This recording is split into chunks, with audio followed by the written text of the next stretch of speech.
नमस्कार, मैं हूं प्रदीप कुमार। मित्रों, आज इस वीडियो की शुरुआत मैं आपसे एक सीधा प्रश्न करते हुए करूंगा कि क्या शशि थरूर, जो कांग्रेस पार्टी के वरिष्ठ नेता हैं, सांसद हैं, पूर्व मंत्री रह चुके हैं, तिरुवनंतपुरम से सांसद हैं, क्या शशि थरूर यदि बीजेपी में होते और जिस प्रकार की बयानबाजी शशि थरूर के द्वारा की जा रही है, क्या बीजेपी अब तक निकाल नहीं चुकी होती उनको? कांग्रेस लगातार कांग्रेस के लाइन के खिलाफ जाते रहे शशि थरूर। विगत साल भर अब हो गए जब से लगातार शशि थरूर ने कहीं ना कहीं कई बार कांग्रेस को शर्मिंदा भी किया है। ऐसी स्थिति में अगर शशि थरूर बीजेपी में होते तो क्या बीजेपी अब तक बर्दाश्त कर रही होती, पार्टी से निकाली नहीं होती? तो सवाल यह उठता है कि क्या कांग्रेस अनिर्णय की शिकार है? वैसे देखा जाए तो विगत दिनों नवजोत सिंह सिद्धू, जो पंजाब में कांग्रेस के बड़े नेता रहे, बीजेपी में थे, पहले कांग्रेस में आए, उन्होंने एक बयान दिया कि जब तक नवजोत सिद्धू को पार्टी सीएम का उम्मीदवार नहीं बनाएगी तब तक नवजोत सिद्धू राजनीति में सक्रिय नहीं होंगे। तो अब नवजोत कौर को कांग्रेस पार्टी ने निकाल दिया पार्टी से बाहर।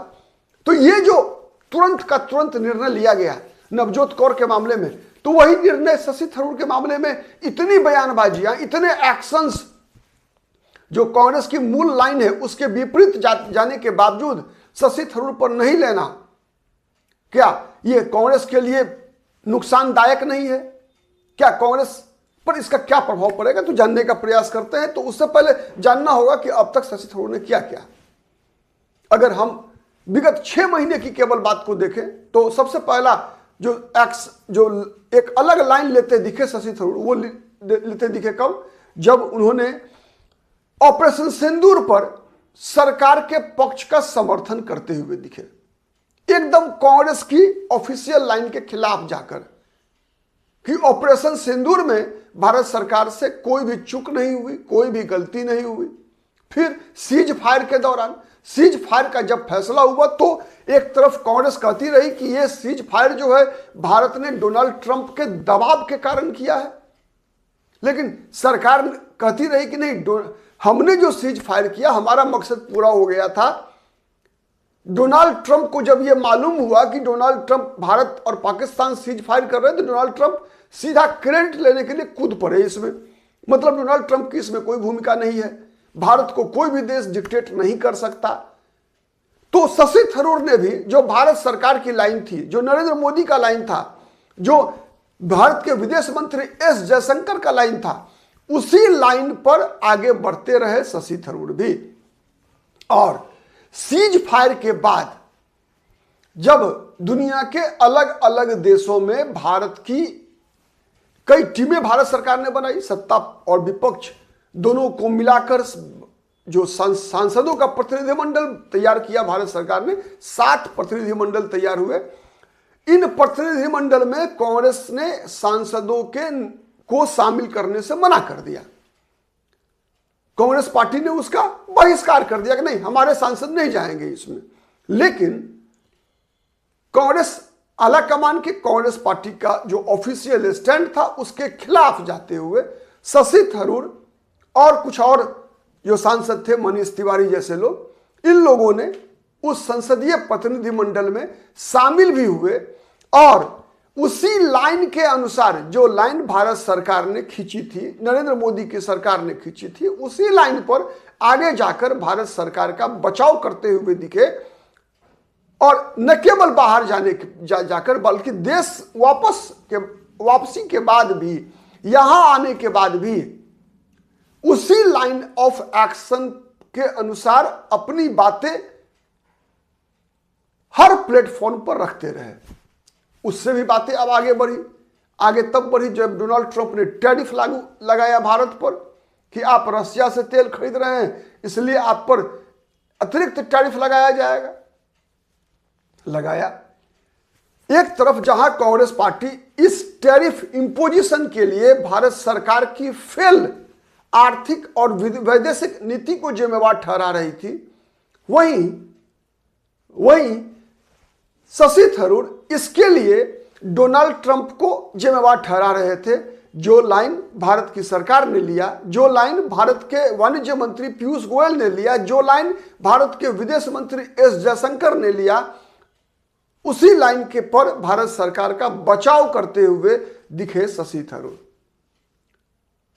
यहां भी कांग्रेस के लाइन से अलग। उसके बाद इसके बाद और कुछ किया है शशि थरूर ने। आपातकाल के लिए, आपातकाल के दौरान इंदिरा गांधी की तानाशाही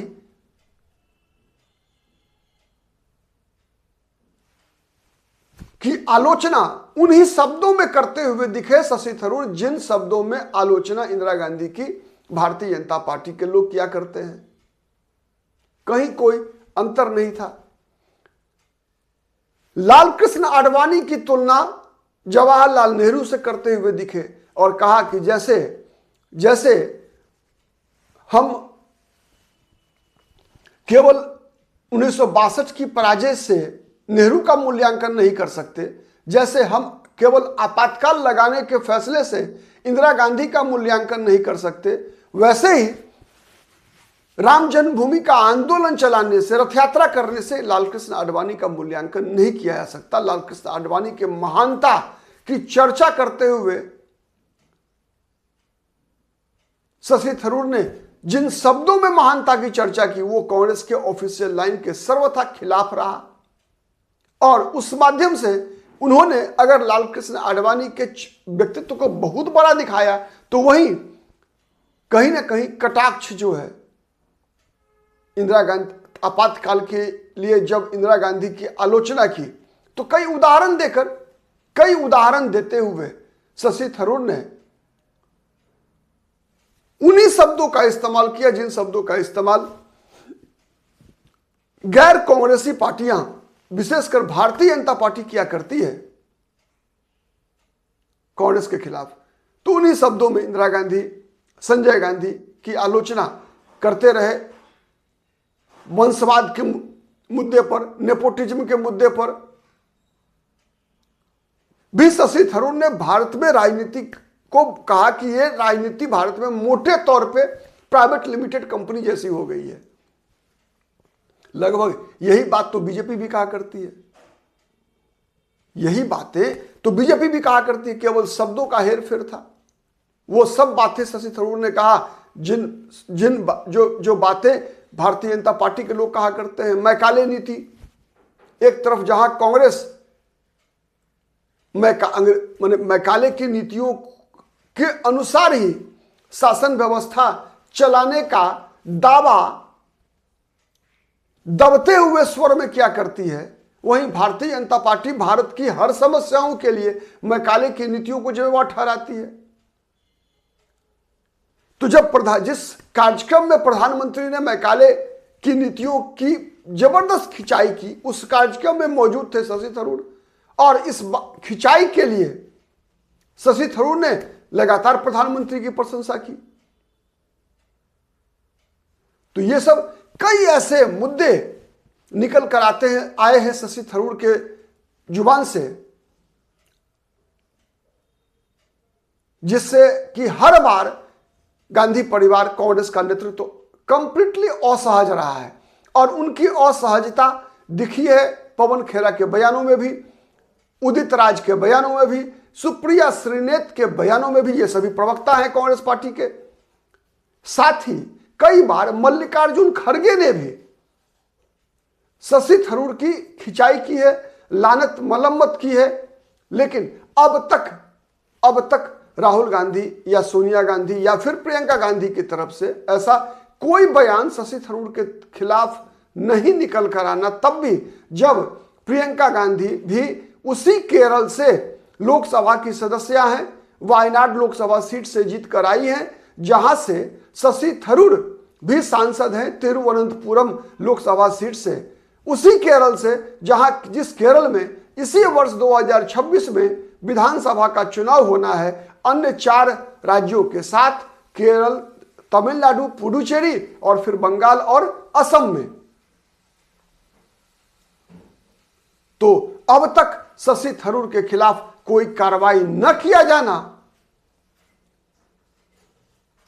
शशि थरूर पर कांग्रेस की अनिर्णय की स्थिति कि क्या कीमत अदा करनी पड़ेगी कांग्रेस पार्टी को, कमेंट करके जरूर बताइएगा।